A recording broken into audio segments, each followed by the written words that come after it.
Peaceful mental hospital, Dhaka. Mental হসপিটালের 3 তলার এক কোণে ছোট্ট একটি কামরা, কক্ষ নং 325-এ। কয়েদখানার ন্যায় সবুজ রঙা ছোট্ট কক্ষে খোলা জানালায় ফাঁকা দৃষ্টি মেলে বসে আছে 50 ঊর্ধ্ব এক প্রবীণা। কক্ষে টিমটিমে হলুদ আলোয় বয়স্ক মানুষটার ফ্যাকাশে হাড্ডিসার চেহারা বেশ করে নজরে লাগছে। মানুষটা কেমন নিষ্প্রাণ, অনুভূতিহীন। জানালার থেকে ফাঁকা দৃষ্টি সরিয়ে বদ্ধ কক্ষের চারপাশে একবার নজর বুলালেন তিনি।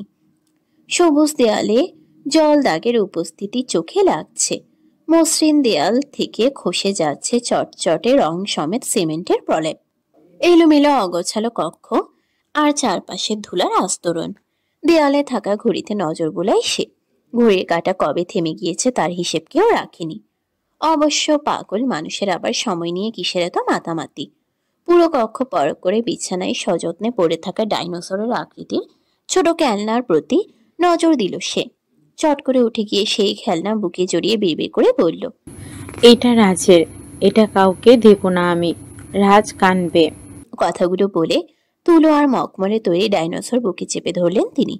এরপর উঠে গিয়ে মেঝেতে পায়চারি করতে করতে ডেকে উঠলেন, সারফরাজ, ও বাবা, কোথায় তুই?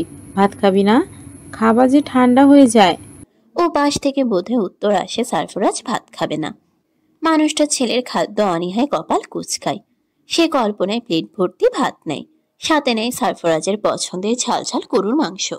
এরপর ছুটে ঘরময়। উদ্দেশ্য সারফরাজকে পরম আদরে ভাত খাওয়ানো। সদ্য নিয়োগ প্রাপ্ত ডিউটি ডক্টর দাঁড়িয়ে সবটা অবলোকন করলেন। এই নাম অজানা মানুষটার জন্য তার খুব মায়া হলো। সিনিয়র ডক্টরদের থেকে তিনি কিছুক্ষণ আগেই পেশেন্টের হিস্টোরি জেনেছেন। আরও জেনেছেন দীর্ঘ 21টি বছর ধরে এই একই বদ্ধ কক্ষে তার দিনরাত কেটে যাচ্ছে। মাঝে মাঝে নাকি তার ছেলে এসে তার খোঁজ খবর নিয়ে যায়, কিন্তু ছেলেকে দেখলে আরো বেশি হাইপার হয়ে যান তিনি। তাই ছেলেটাও আর ঠিক মতো আসে না এখন। সাফু, ভাত ঠান্ডা হয়ে যায় বাবা, ভাত না খেলে পাপা তোকে ঘুরতে নিয়ে যাবে না। পাগল জ্ঞানহীন মানবী রেহেনও দরদপূর্ণ কথায় ডিউটি ডক্টর তপ্ত শ্বাস ফেলে ভেতরে ঢুকলো। এরপর তার সামনে এগিয়ে গিয়ে 2 বাহু চেপে ধরে নমনীয় গলায় বলল, তোমার নাম কি মা? আকস্মিক কারো কথার শব্দে নিজের জ্ঞানে ফিরল সে। এরপর রুগ্ন ফ্যাকাশে মুখে ফাঁকা দৃষ্টি মেলে ফ্যালফ্যাল করে তাকিয়ে রইল কিছুক্ষণ ডক্টরের মুখ পানে। মাথার চুলগুলো অল্প চুলকে ইতিউতি তাকিয়ে বলল, মায়া। ডিউটি লেডি ডক্টর মায়ার মাথায় হাত বুলিয়ে আদুরে স্বরে বলল, সারফরাজ ভাত খেয়েছে? মায়া মাথা নাড়িয়ে বলল, এত দুষ্টু হয়েছে না, খেতেই চায় না। মায়ার বোকা দৃষ্টি আর কল্পনায় সারফরাজকে ভাত খাওয়ানোর দৃশ্য ডক্টর সোহানাকে ব্যথিত করল। সে মায়ার সাথে তাল মিলিয়ে বলে উঠল, ছেলের প্রতি যখন এতই ভালোবাসা তখন সে এলে এমন পাগলামি কেন করো? ডক্টরের প্রশ্নে ভাত খাওয়ার হাত থেমে গেল মায়ার। যেই চোখে সারফরাজকে ঘিরে উদ্বিগ্ন আর ভালোবাসা খেলা করছিল, নিমিষেই সেই চোখে ভীতি এসে ভর করল। মুখটা কেমন পাণ্ডবর্ণ হলো, হাত জোড়া কেঁপে উঠল। মায়া চোখ বড় বড় করে সোহানার হাত চেপে ধরে বলে উঠল, হুশ, কাউকে বলো না, ও আমার ছেলে নয়, ও একটা শয়তান, নির্দয় আর কঠোর সে। ভীতিযুক্ত মুখে মায়ার কাছ থেকে এমন কথা শুনে সোহানা বেশ অবাক হলো। তার কিছু বিষয়ে সন্দেহ হলো, তাই সে শুধালো, ও তোমার খোঁজ খবর নেয়, তবু কেন ওকে শয়তান বলছো? ও আমার রাজকে কষ্ট দিতে চায়। ও আমার কেউ না, ওকে দেখলে আমার ভয় লাগে। ও আসে আমাকে ভয় দেখাতে। আমি সত্যি বলছি, আমি ওর মা নই। বলেই ফুপিয়ে কেঁদে উঠল মায়া। এরপর কল্পনায় সারফরাজকে শক্ত করে বুকে জড়িয়ে কাঁদতে কাঁদতে বলে উঠল, সারফরাজকে মেরে ফেলতে চায় ও। ইচ্ছে করেই ওর দাদা নাতি মিলে আমাকে বন্দি করে রেখেছে। ওরা খুব খারাপ, খুব। আমাকে এখান থেকে বের হতে দাও। আমি আমার কর্নেল সাহেবের কাছে যাব। সবাই অপেক্ষা করছে। আমার দেরি হয়ে যাচ্ছে। সারফরাজের স্কুলের ঘন্টা পড়ে যাবে। স্কুলের অনেক কঠিন নিয়মকানুন। ইংলিশ মিডিয়াম স্কুল কিনা, দেরি হলে গেট বন্ধ হয়ে যাবে। তোমার সাথে পড়ার কথা বলবো, কেমন? মায়ার এলোমেলো কথা আর কান্নায় সোহানা কেমন গোলক ধাঁধায় পড়ল। মায়া সেই গোলক ধাঁধা কাটিয়ে বলল, আমার রাজের চোখগুলো খুব সুন্দর, বুঝলে, খুব সুন্দর, সমুদ্রের স্বচ্ছ জলের ন্যায়। ওই চোখে শুধু মায়া, দরদ আর ভালোবাসা।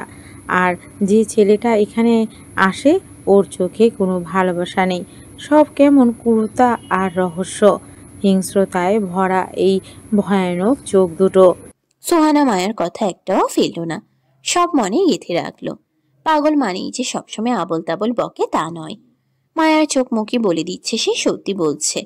সোহানা কিছুটা চিন্তিত ভঙ্গিতে শোধায়, তোমার বাড়ির ঠিকানা বলো। এবার চুপ হয়ে গেল মায়া। সে খোলা জানালায় অসহায় দৃষ্টি মেলে বিড়বিড় করে বলে উঠল, আমার বাড়ি কোথায় কর্নেল সাহেব?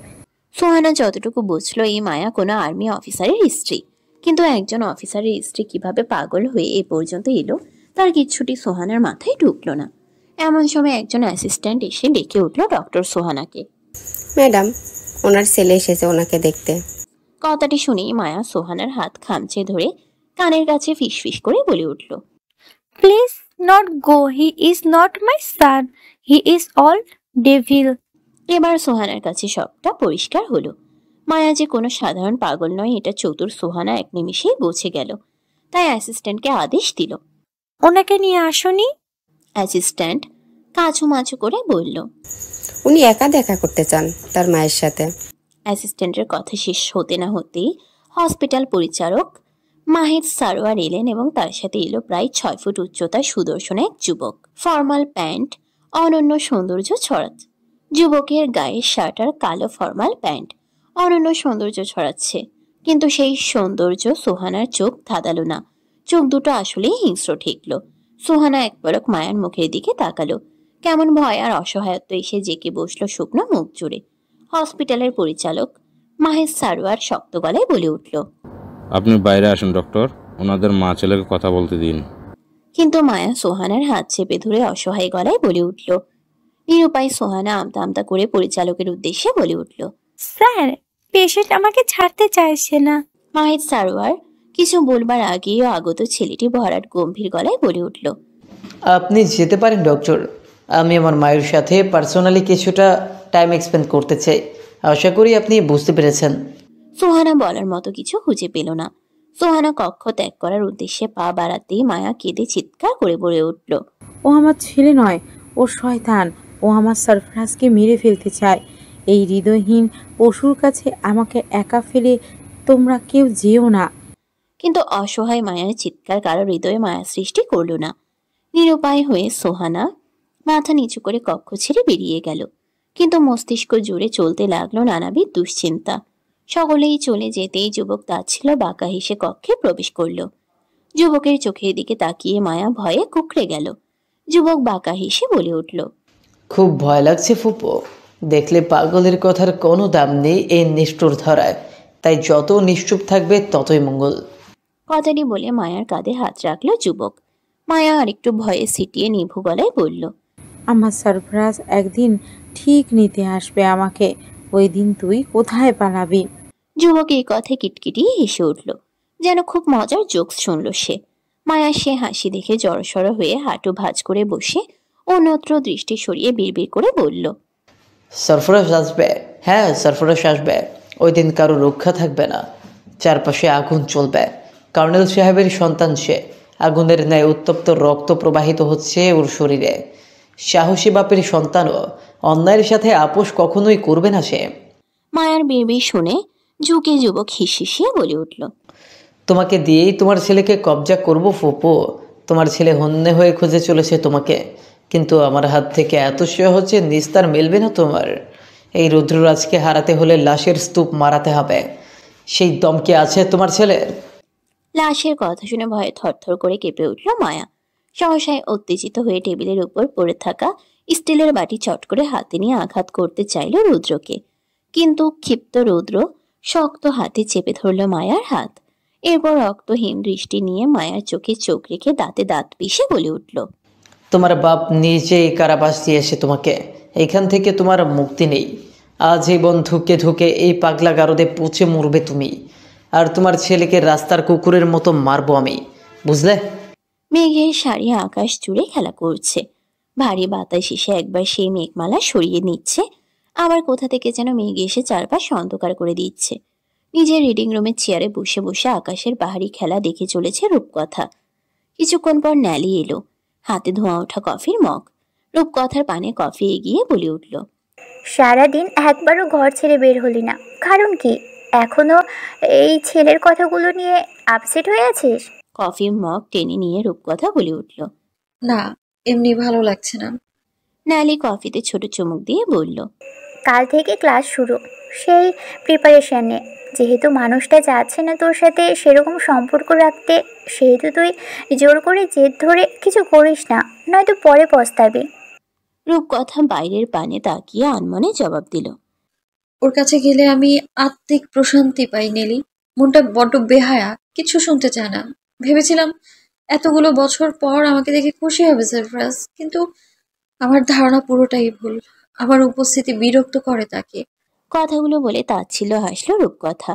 ন্যালি বিষণ্ণ ভঙ্গিতে কফি মগে ট্যাপ ট্যাপ করতে করতে বলল, ওর বর্তমান ভবিষ্যৎ কিছুই জানিস না, না জেনে না শুনে হুট করে এভাবে কোনো কিছু করা যায়? এত কিছু আমি জানতে চাই না নেলি। কবে কবে ওর জন্য আমার মনে ভালোবাসার সূত্রপাত হয়েছে আমি নিজেও জানি না। এতদিন ভাবতাম ও জাস্ট আমার সেভিয়ার, কিন্তু ওকে দেখার পর থেকে আমার মনে হচ্ছে ওকে না পেলে আমি বাঁচবো না। বলেই মাথা নিচু করে ফেলল রূপকথা। বুক ভেঙে কান্না পাচ্ছে তার। না বলা কষ্টগুলো দলা পাকিয়ে গলার কাছে আটকে রয়েছে যেন। বিষিয়ে ওঠা গলায় হাত বুলিয়ে ধীর লয়ে রূপকথা বলল, ওর অবহেলা আমায় মৃত্যু যন্ত্রণা দিচ্ছে নীলি। আমি 12টা বছর ধরে ওর জন্য অপেক্ষা করছি, তার কোনো মূল্যই দিল না সে। বেশ বড় হয়ে বেশ নিষ্ঠুর হয়েছে সারফরাজ। সারাটা দিন পরিচিত অপরিচিত সকল জায়গায় নিজ মাকে খুঁজে বেড়ালো সারফরাজ।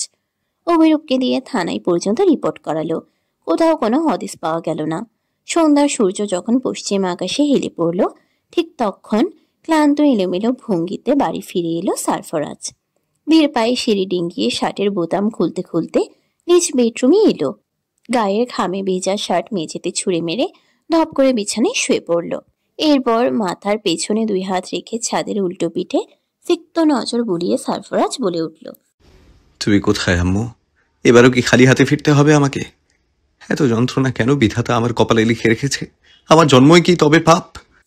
নীলছে চোখ উপচে জল গড়াতে চায় সারফরাজের, কিন্তু সারফরাজ কঠিন শাসিয়ে তাদের রুখে দেয়।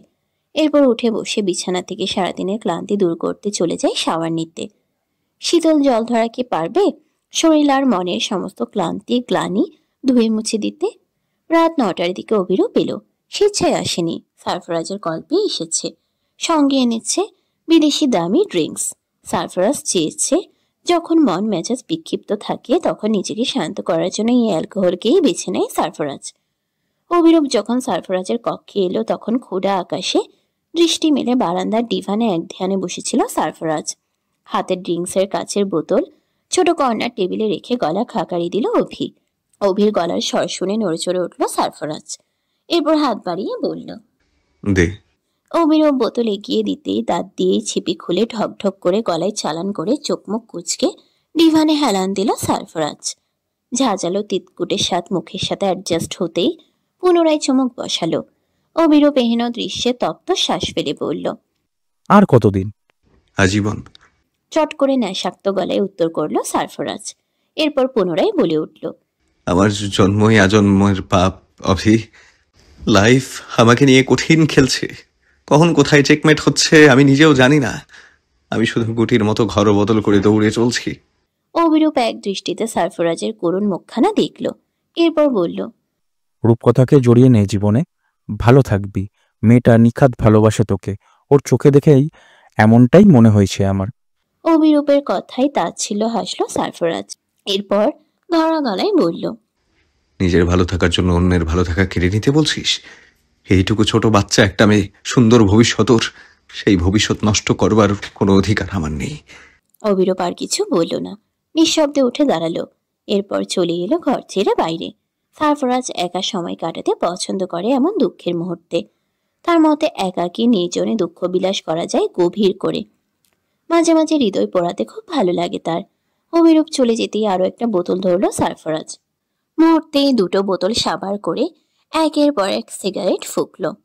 নিকোটিনের ধোঁয়ায় ইচ্ছে মতো নিজেকে পুড়িয়ে ঢুলু ঢুলু শরীরে উঠে দাঁড়ালো। ঘড়িতে সময় কতটা জানা নেই সারফরাজের। ঝিঝি পোকার হাঁক বুঝিয়ে দিচ্ছে এখন গভীর রাত। সারফরাজ সেসব তোয়াক্কা না করে গায়ে একটা শার্ট জড়িয়ে গাড়ির চাবি নিয়ে ঘর থেকে বেরিয়ে গেল। এলোমেলো হাতে গাড়ি স্টার্ট দিয়ে স্টিয়ারিং ঘুরিয়ে ছুটল অজানা কোথাও। কোন পথ দিয়ে কিভাবে ড্রাইভ করে সারফারাজ চলল তার কোনো জ্ঞান রইল না।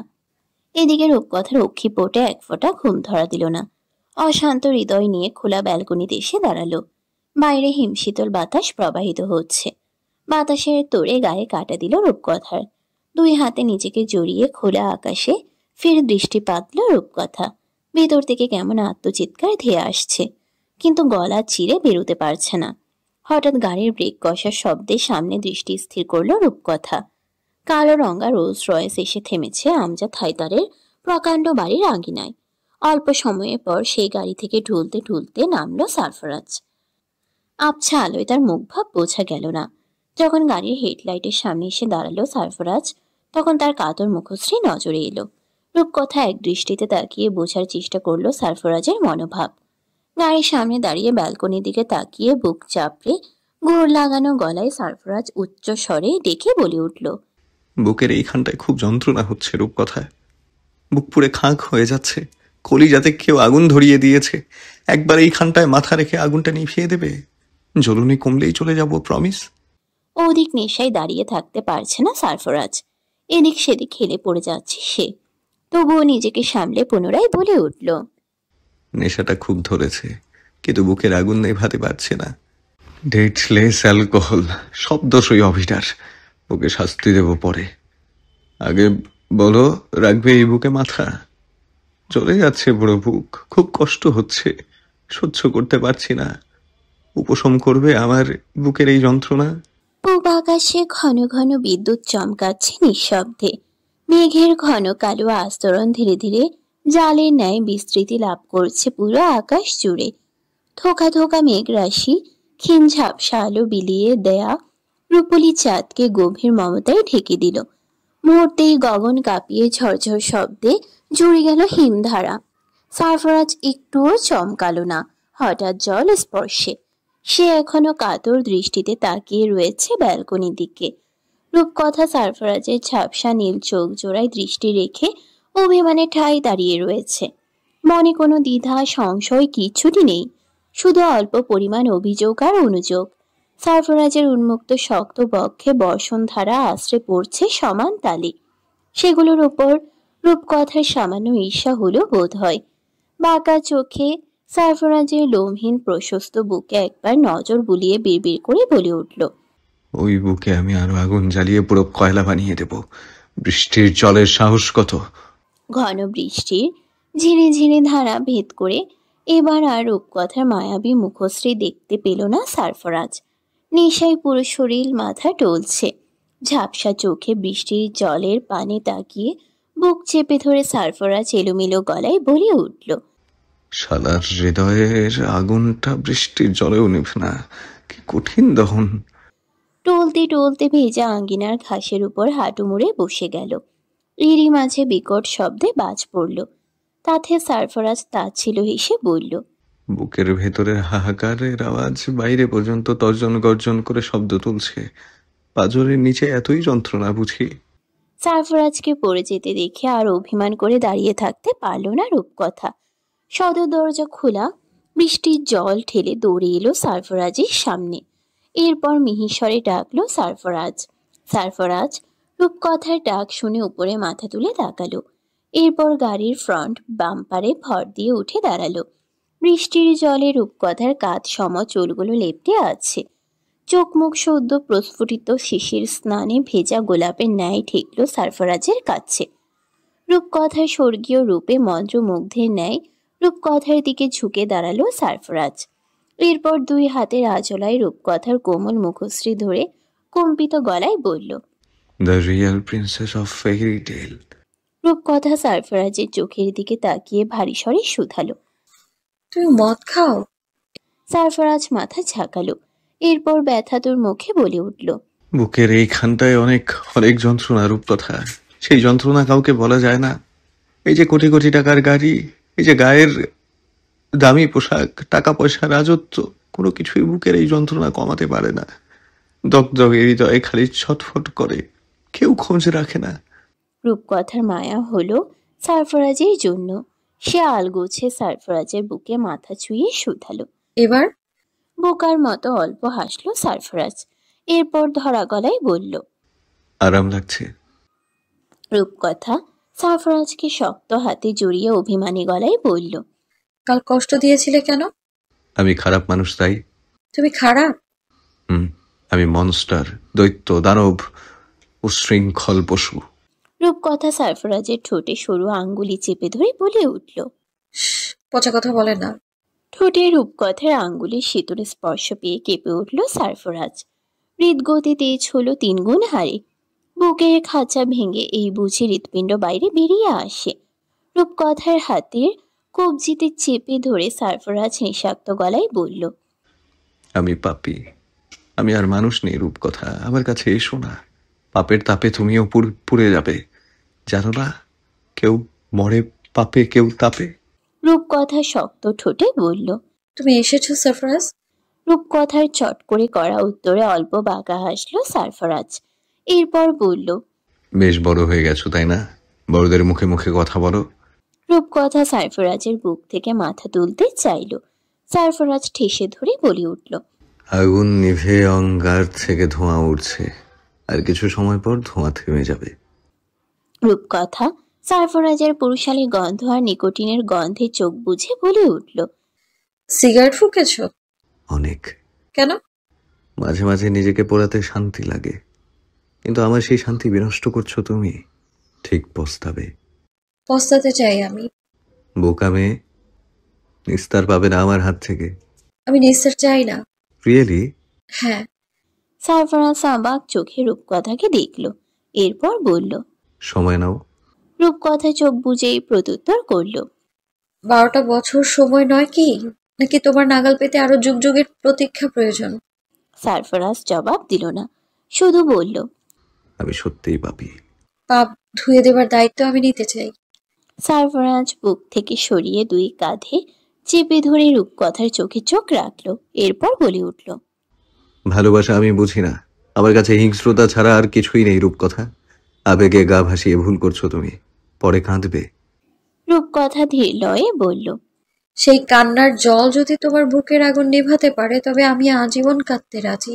শীতল বাতাস আর বৃষ্টির ভারী ধারা রূপকথার শরীরে কাঁপন তুলল। সেই সাথে তিত্তির করে কেঁপে উঠল গোলাপি ঠোঁটজোড়া। সারফরাজ অবাক চোখে এহেন মোহনীয় দৃশ্য উপভোগ করল। এরপর বুক চেপে ধরে বলল, আমাকে যেতে হবে রূপকথা, বুকের কন্ডিশন শোচনীয়। রূপকথা উদ্বিগ্ন চোখে বলল, ব্যথা হচ্ছে? না, বাসনার তাড়না হাতুড়ি পেটাচ্ছে, ওসব তুমি বুঝবে না।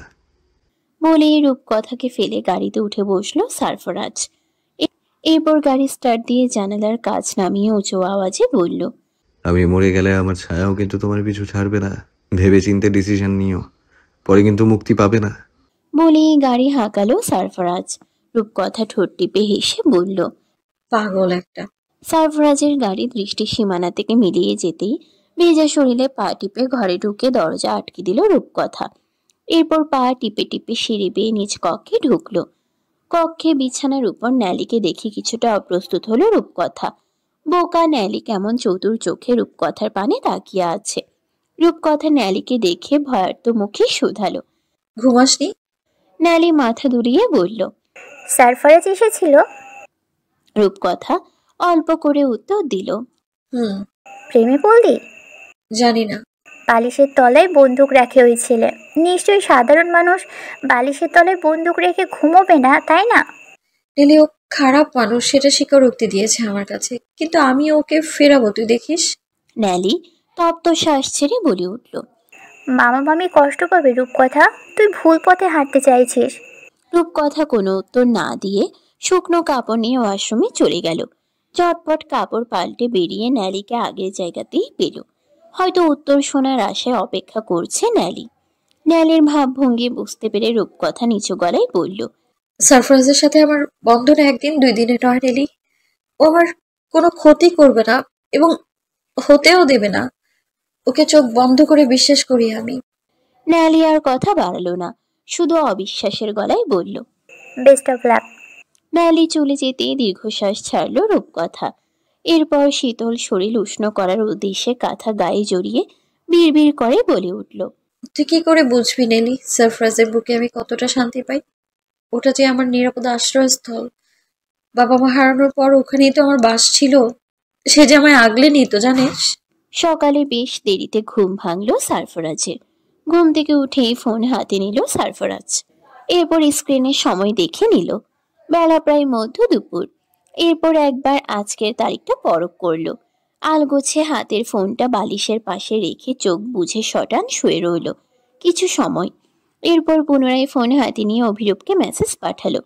দুপুর 1:30টার ফ্লাইটে লুইস আর ইয়ং ল্যান্ড করবে, প্লিজ রিসিভ করে নিস ওদের। ছোট বার্তাখানা পাঠিয়ে উপর হয়ে বালিশে মুখ গুছল। ঝাপসা এলোমেলো স্মৃতিপটে গত রাতের মুহূর্ত ধরা দিল। অনন্য ভালো লাগায় পাশ বালিশ চেপে ধরল সারফরাজ। এরপর ঘুম জড়ানো গলায় নিজেকে নিজেই শুধালো। সিরিয়াসলি? ভেতর থেকে আসা উত্তরে লাজুক হাসল সারফরাজ। এরপর বালিশে কয়েকটা পাঞ্চ মেরে ভাঙা গলায় বলে উঠল। কি সাংঘাতিক বিচ্ছু মেয়ে, আমাকে কুপকাত করে তবেই ক্ষান্ত হলো। ঘড়ির কাঁটা তরতর করে আরো খানিক সময় গড়ালো। আর শুয়ে থাকতে পারল না সারফরাজ। আড়মোড়া ভেঙে উঠে দাঁড়ালো। এরপর চলে গেল ফ্রেশ হতে।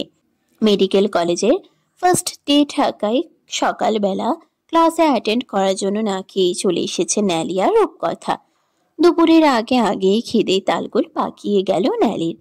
ক্যান্টিন থেকে দ্রুত অল্প কিছু খেয়ে ফিরে আসলো লাইব্রেরিতে। এরপর মেডিকেল সায়েন্সের উপর লেখা একটা বই নিয়ে নড়াচড়া করলো রূপকথা। প্রথম দিন জন্য সবকিছুতেই কেমন এক্সাইটমেন্ট কাজ করলো তার ভেতর। ন্যালি রুটিন চেক করে রূপকথার উদ্দেশ্যে বলে উঠল। পরের ঘন্টায় ক্লাস আছে। রূপকথা ভাবুক হয়ে শুধালো। কি ক্লাস? ফিজিওলজি। রূপকথা আর কিছু শুধালো না, কিন্তু ন্যালি মনমরা হয়ে রইল। রূপকথা ন্যালির দিকে তাকিয়ে শুধালো। মন খারাপ কেন? কলম কামড়াতে কামড়াতে ন্যালি উত্তর করলো। দুটো ক্লাস করলাম, একটাতেও কোনো ইয়ং হ্যান্ডসাম ডক্টর দেখলাম না। যা দেখলাম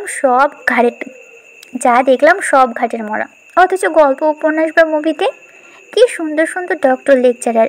ধ্যাত, মুডটাই পাঞ্চে হয়ে গেল। রূপকথা ন্যালির ভাবনায় কপাল কুঁচকে শুধালো। পড়তে এসেছিস নাকি জামাই খুঁজতে? ন্যালি বোকা চোখে রূপকথার পানে তাকিয়ে বলে উঠল। নিজে তো একটা জুটিয়ে নিয়েছ, এই জন্য আমার মতো সিঙ্গেল মানুষের ব্যথা বুঝতে পারছো না। রূপকথা হাত ঘড়িতে একবার সময় বুলিয়ে বলল। চল, নেক্সট ক্লাসের সময় হয়ে যাচ্ছে। ন্যালি ঠোঁট উল্টে মন খারাপের ভং করে উঠে রূপকথার পিছু পিছু ছুটল। এরপর ক্লাসে ঢুকে মাঝখানের আসনে বসল। ক্লাসে সবাই যখন এটা সেটা নিয়ে আলোচনা করছিল, ঠিক তখন হেলে দুলে একজন প্রফেসর এলেন। তাকে সম্মান প্রদর্শন করে ন্যালি কপাল চাপড়ে বলল। এ তো কবরে অলরেডি ঢুকে গেছে রে রূপকথা। রূপকথা দাঁত পিষে চোখ গরম করে ন্যালি রেহেন বেফাইস কথায়। ফিজিওলজি লেকচারার নিজের নাম পরিচয় দিয়ে সকলের উদ্দেশ্যে বলে উঠল। আমি আজ আপনাদের ক্লাস নেব না। একজন গেস্ট ডক্টর এসেছেন আমাদের হসপিটালে, তিনি আজ আপনাদের ক্লাস নেবেন। বলেই বেরিয়ে গেলেন এনায়েতুল্লাহ। এনায়েতুল্লাহ চলে যেতেই ক্লাস জুড়ে শোরগোল সৃষ্টি হলো। সেই শোরগোলকে আরো 2 ধাপ বাড়াতে ভেতরে প্রবেশ করলো লম্বা চওড়া অত্যাধিক ফর্সা সুদর্শন এক যুবক। তাকে দেখে পুরো ক্লাসের মেয়েরা যেন জ্ঞান হারানোর উপক্রম হলো। যুবক সকলের উদ্দেশ্যে গম্ভীর ভারী গলায় বলে উঠল। Let's get introduce first.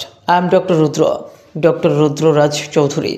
Class জুড়ে সকলের দৃষ্টি শান্ত স্থির। সামনে দাঁড়ানো স্বপ্নের পুরুষের ন্যায় অধিক সুন্দর লেকচারারকে দেখে ক্লাসের মেয়ে স্টুডেন্টগুলো পলক ফেলতে ভুলে গেছে যেন। উপস্থিত ছেলেরাও ফিসফিস করে এটা সেটা বলছে, কিন্তু এসবের ধার যেন থারল না রুদ্র। সে তার গাম্ভীর্য আর রহস্যে অটল থেকে সাদা শার্টের হাত কোনোই অবধি গুটিয়ে হোয়াইট বোর্ডে ঘচঘচ করে মার্কার দিয়ে লিখল। Fight or flight response. লেখাটি লিখে শেষ করে সামনে ফিরল রুদ্ররাজ। ঠোঁটে ঠান্ডা হাসি, গাঢ় আকাশি চোখে ইন্দ্রজালের খেলা। রুদ্র পুরো ক্লাস জুড়ে একবার চতুর নজর বুলালো। ক্লাসের কেউ ঠোঁট টিপে ড্যাব ড্যাব করে তাকে দেখে চলেছে, কেউ ডায়ের আড়ালে চোখ রেখে গোপনে নিঃশব্দে তাকে পরখ করছে। এইসব দৃশ্যে রুদ্র কোনো প্রকার হেলদোল দেখালো না। তার চোখ যেন অন্য কিছু খুঁজে চলেছে ক্লাস জুড়ে। এদিকে ন্যালি রুদ্রের চোখের মনিতে খেয়ে হারিয়ে ক্যাবলা কান্তের মতো ফ্যাল করে তাকিয়ে রইল। এমন বেহায়া দৃশ্যে রূপকথা ন্যালির হাতে চিমটি কেটে বলে উঠল। এই লোকটা ট্রেনে একই কেবিনে এসেছে আমার সাথে, ওনাকে এক একদিন এক এক রূপে দেখে অবাক হচ্ছি আমি।